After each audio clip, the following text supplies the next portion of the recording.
Maître Amé Kwame. Vendredi à Abidjan, une assemblée générale élective du MPME se serait tenue le 30 septembre 2021 à Abidjan. Des membres du MPME à jour de leurs cotisations et inscrits sur la liste électorale n'auraient pas pris part à cette rencontre.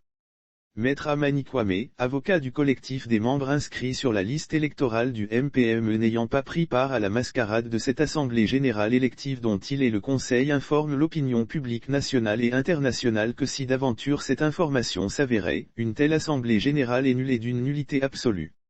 Il précise que la présidence du MPME n'a pas été renouvelée et à ce jour, c'est toujours le président sortant, Amissa Kwamenan Joseph qui gère les affaires courantes, en attendant l'organisation d'une assemblée générale élective légale, ouverte, transparente et démocratique. L'avocat soutient dans une déclaration de presse en notre possession que la première raison de la nullité de l'Assemblée générale est tirée du fait qu'à la veille de ladite rencontre, le ministère de tutelle des petites et moyennes entreprises qui avait été saisi depuis le 22 septembre 2021 par la commission électorale du MPME pour une médiation entre les candidats avait demandé aux parties prenantes de surseoir à la tenue de l'Assemblée générale du 30 septembre 2021, et ce, en vue de l'ouverture d'une médiation qui devait commencer le jeudi 30 septembre 2021 jour de l'élection à 9 h, dans les bureaux du ministère de la promotion des PME, de l'artisanat et de la transformation du secteur informel.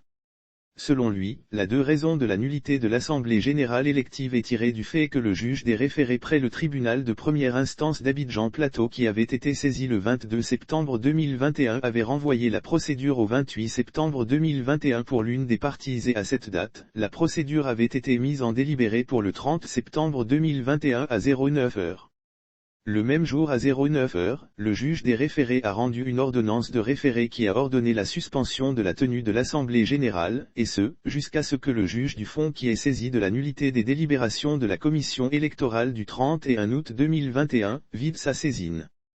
On me rétorquera que l'ordonnance de référé n'a pas été signifiée, a fait remarquer, Maître Amé Kwame qui a poursuivi que nonobstant ce défaut de significative, toutes les parties avaient été avisées par la tutelle que l'argent projeté devait être suspendu.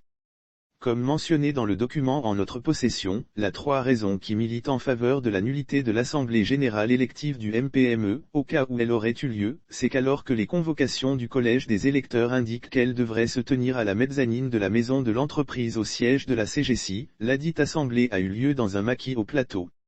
Seules de nouvelles convocations pouvaient délocaliser le lieu de la tenue de l'Assemblée générale élective, ce qui n'a pas été le cas. Affaire à suivre.